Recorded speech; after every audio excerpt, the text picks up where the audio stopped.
This is one of those times when we just didn't get to everything that I wanted to know in one segment. So thanks for coming back. My pleasure. Thanks for having me. It was, I get bored with what they call drunkalogs, what it used to be like, but I wasn't bored last time. I thought that was awesome. Well, we ran out of time. So what happened and what's it like now? Very interested in New York in the time you were finishing up your stay there and in your going to California to get sober. What's can you talk about that? Sure. They talk about, alcoholism or addiction as being fun, and then fun with problems, and then just problems. And I was at the problems. Everything was just fucked up. My life was a mess. I couldn't keep all the plates spinning. I was robbing Peter to pay Paul and living on somebody else's sofa. That was just sort of life. And one day was supposed to be payday. I went to work all excited because I was going to be able to buy scotch and weed. And paychecks came out and mine was for $0 because the feds and the state and the bank that I worked for and had an expense account with had all, conspired, in my mind, to take everything from me. And so the check was for nothing. And I just kind of thought, fuck. Yeah. So I did what we do. I went back to the place I was staying, scraped together enough weed to do a bong hit, Wow. Drank something brown, don't remember what it was, watching TV, and a commercial came on, and that was back in the days before you could zoom by them. And so I reached over and picked up a magazine on the coffee table and opened it up, and there was an ad that said, "Do you drink too much? Do you do too many drugs? Do you think you might be HIV positive? If yes, call this number." And I picked up the phone, called the number, a guy called Brian answered, and I just said, "Yes to all your questions." And we spoke for probably another hour, none of which I remember. And at the end, I had just said, "Okay, I'll go into rehab." And I assumed I would be, in New York. And he said, "Oh, no. You're going to rehab in Los Angeles." I said, "How is that going to happen? I can't afford it." He said, "Get to the airport. There'll be a ticket waiting for you. And all you have to do is, oh my God, give them a code word." He said, "All you have to do is show them your driver's license." And I kind of laughed, and they said, "I haven't had a valid driver's license in years." And he said, "Okay, there'll be a code word." Give them the code word. And this was, before amazing the Twin Towers. So I showed up at the airport a week later and said, "Hi, I'm Barry," and code word recovery. And they were like, "Okay, here's your ticket." And I got on a plane and I flew to Los Angeles where I didn't know anybody. And which is better. Yeah. That's better. Yeah, absolutely. No escape. No escape. Yeah. And I, there I was. So I just kind of thought, okay, I'm done. I can't do this anymore. I don't know what else to do. This seems like a good option because it gets me out of, everything that I've been doing. And even if it's just a 30-day, spin dry, it's better than nothing. Okay. Yeah. Right? Yeah. So got on a plane and I flew to Los Angeles and I ended up staying there. What year? March 8th of 1995. I got thrown into a hospital in California, in Marina Del Rey, near L.A. in 92, and it stuck. And it stuck for you, right? It did. I remember, the first or second day, they did the standard, look to your left, look to your right. A year from now, only one of you is going to be here. And I just thought at the time, fuck you and fuck you. It's going to be me. Mm-hmm. I felt done. And I just sort of thought, I'll do anything you tell me to. Because I was out of answers. I didn't know what to do. I just thought, somebody please just tell me what to do. And it was great because they said, okay, you wake up at 6. You go to, meditation from 6 until 6:30. You have breakfast at 6:40. You know what I mean? Everything was scheduled. Oh, I know. And I just thought, this is perfect. I ended up being there I was supposed to be there 28 days. I ended up being there for like 35 or 36. I see. And then was going to go back to New York, and they kind of said, why? I said, well, I live there. And they said, well, okay. Do you still know drug dealers? Do you still know bartenders? Do you still, And I said, yeah. And you had those fat paychecks rolling in. Right. And they said, why don't you just stay here for a while? And I couldn't think of a good reason not to. So I just said, all right. Well, how'd you get your footing coming out of that situation? I lived in a halfway house for a while, and, it was right around the corner from what they call an Alano club. And so I used to go there. What town?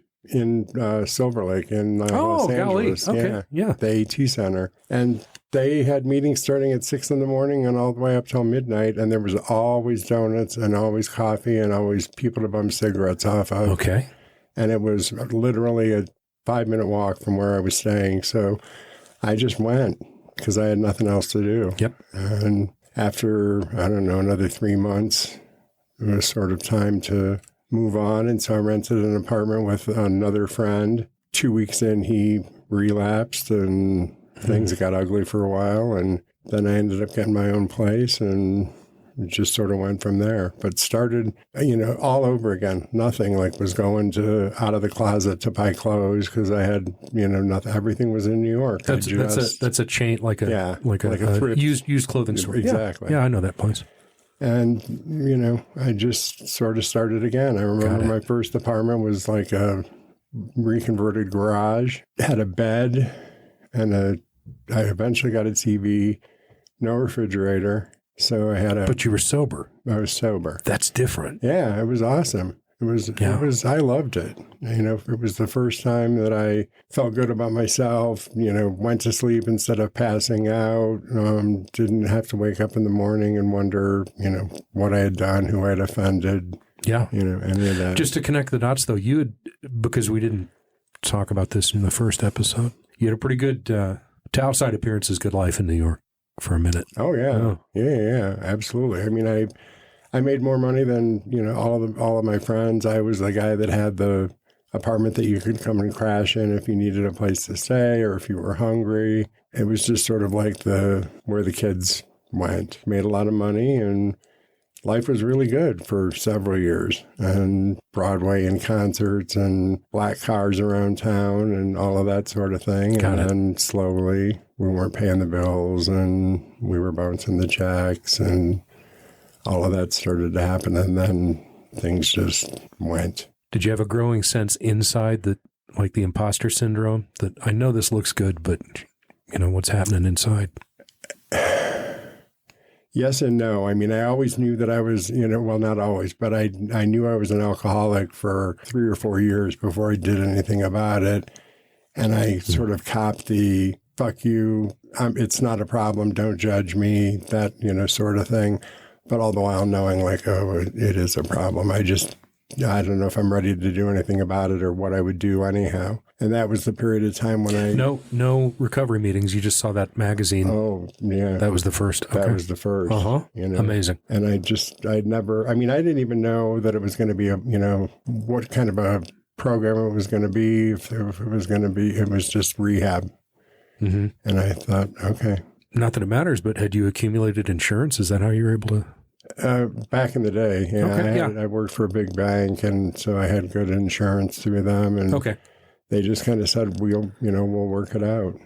I, too, got thrown into a place, intervention. I didn't see the ad in the magazine. For me, it was an intervention with 3 people there. When I went into this 28-day inpatient, followed by a halfway house, sober living. Looking back, seems like you and I caught the heyday of interventions and 28-day inpatient and sober living when I got sober at that time, 92. That story was very common. You'd hear a lot of that in meetings, and I don't hear that in meetings today. And, well, you'd hear a lot of it, and you'd also hear a lot of judgment about it. You'd hear a lot of people say things like, oh, yeah, well, you bought a, $15,000 big book, or you had to go to rehab. I just picked myself up and went to a meeting, and I thought, well, fuck you. It doesn't matter how I get here. It just matters that I get here. My experience was my experience. Los Angeles at that time, I remember this. I remember that there were a lot of young people. I mean, teenagers.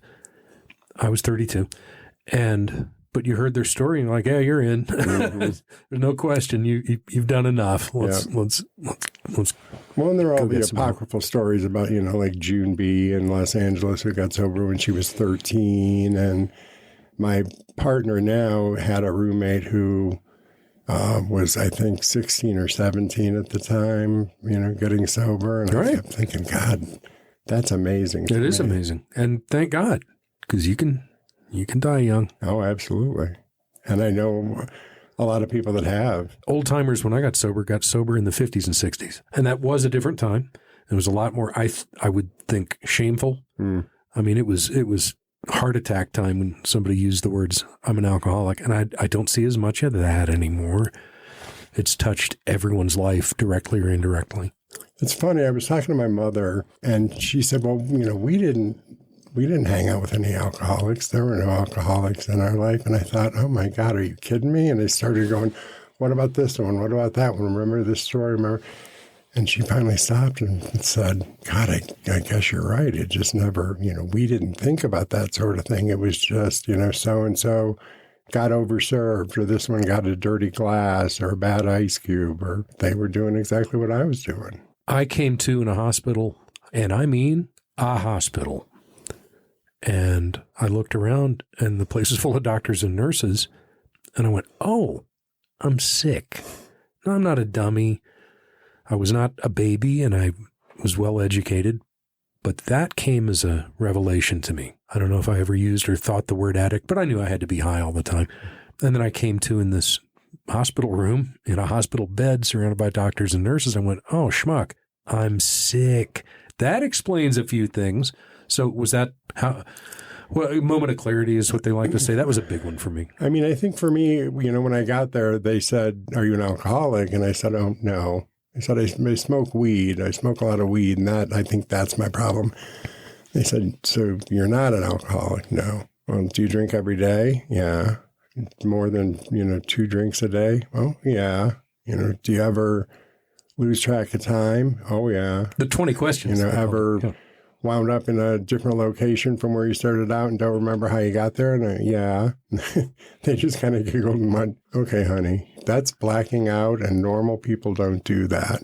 And that was the first time where I kind of thought, oh my God, you're right. I think that's when the moment of clarity came, was just sort of like going, I'm not here, for vacation. I'm not here because, I got nothing better to do. I'm here because there's something wrong with me. I have a problem, and I gotta figure this out, or I'm going to die. Your life immediate. I mean, you read this magazine in an apartment in New York City and got off a plane in Southern Cal. When you hit the brakes on a train, a lot of stuff that's behind you that you've been doing doesn't go away in 5 seconds. And your life had been that of a gay guy in Manhattan in the crazy 80s and early 90s. Yeah. How does that figure into, your disease and your decision to get sober, do you think? Well, I think it was just, it was a lot easier to drink in New York and use because it was so readily available, and the bars were open till 4 a.m. And because it was such a big city, you could effectively hide and do what you wanted to do without people, necessarily running into you. Here, where we live now, is a small town. I see people I know every day. Right. There, I could meet you on the Upper East Side for dinner, make my excuses, go home, change clothes, and be in the bar by 10 o'clock and stay there until, 4 a.m, and then go to an after party, whatever it was, until I got smart enough to get a job as a bartender, a second job as a bartender, so that I could, just drink for free. Okay. Oh. My mama didn't raise no dummy. What was your first job? I worked for a bank. Investments. Again, in the bonfire of the vanities. Yep. That was high-flying 80s. Yeah, that was New York in the 80s was really New York. I haven't been back in a long time, but... Yeah, it was great. I worked for really good companies and got titles and salaries and secretaries and, all of that stuff. It was awesome. Worked in Rockefeller Center, and from the outside, it did look like here's a guy who's got his shit together, but little did they know.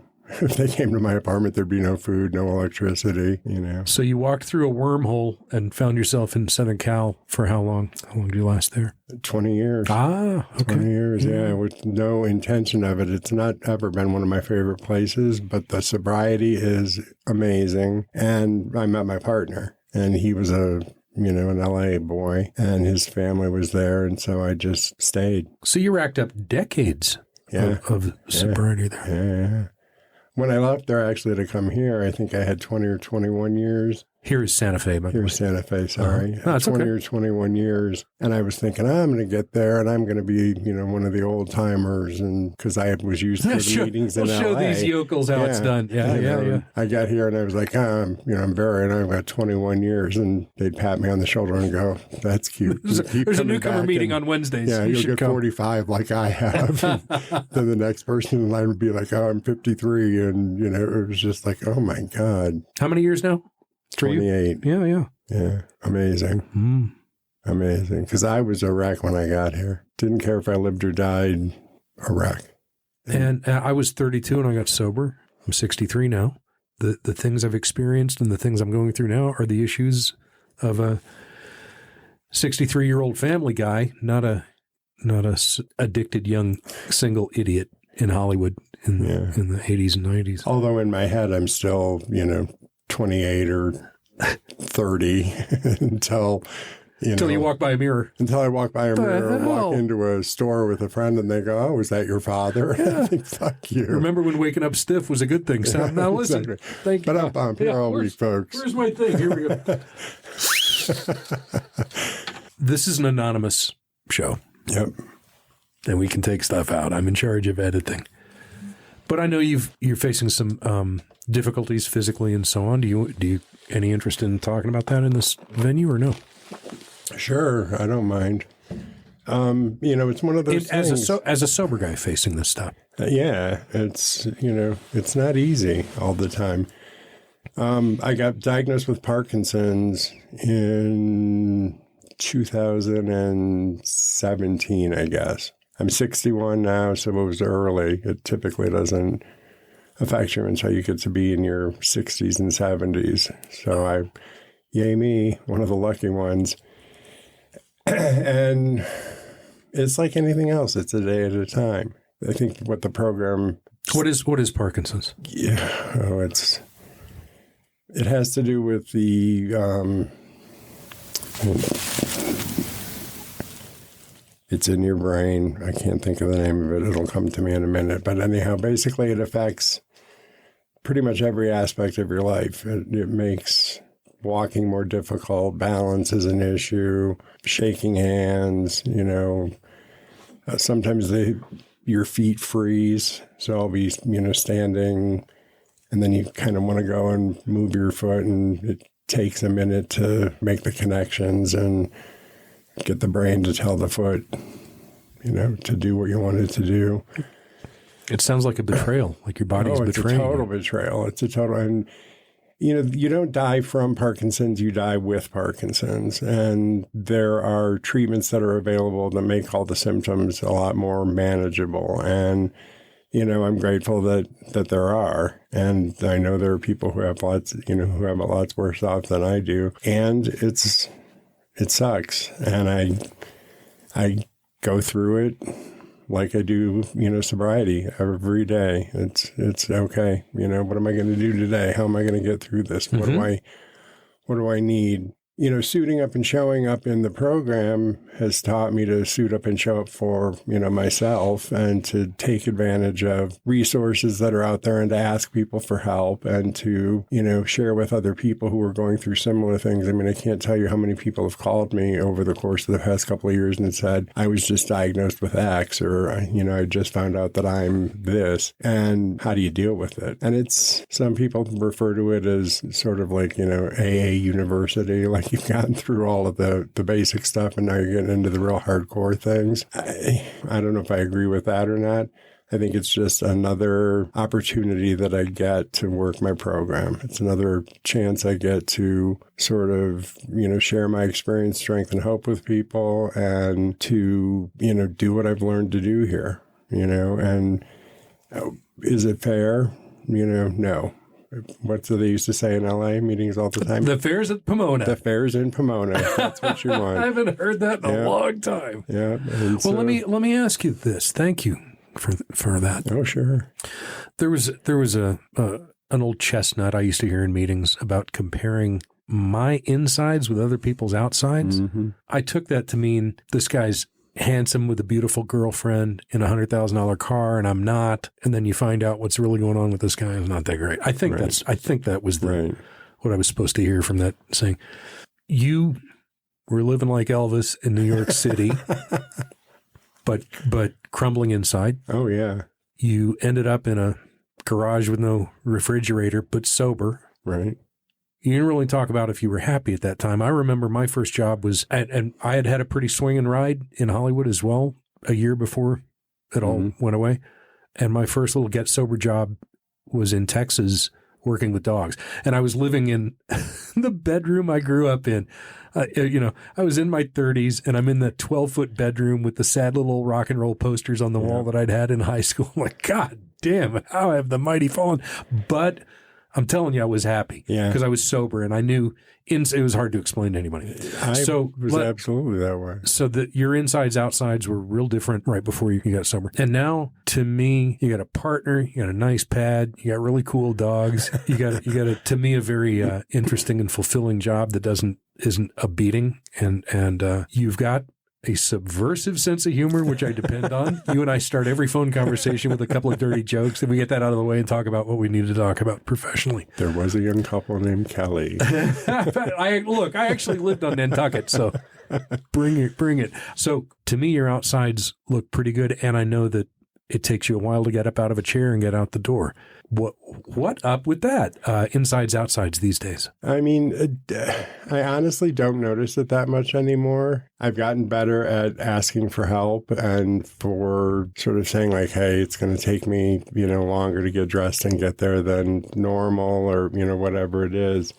I accept the things I cannot change. I can't do anything about it other than keep going to the doctor and doing what they tell me to do. And so the rest of it is just, radical acceptance and not being afraid to ask for help and also not being afraid to not want to talk about things. It's funny when you get diagnosed with something, the number of people that will come up and go, oh, my grandmother had that and it was awful. And she spent the last 10 years of her life in horrible pain, in a wheelchair. And I'm standing there thinking, thanks, Eddie. Yeah, thanks, So I've just learned to sort of play my cards close to the vest when it comes to that sort of thing. And I understand. I don't talk to just anybody about it. And I also don't share about it a lot in big meetings just because it says, we share in a general way. I have a sponsor. I have a cadre of sober friends that I can, rely on and talk to. I have a bunch of sponsees. So I'm pretty good when it comes to that sort of thing. You've helped me, and you've helped me today, and I love you. Thanks. I love you too.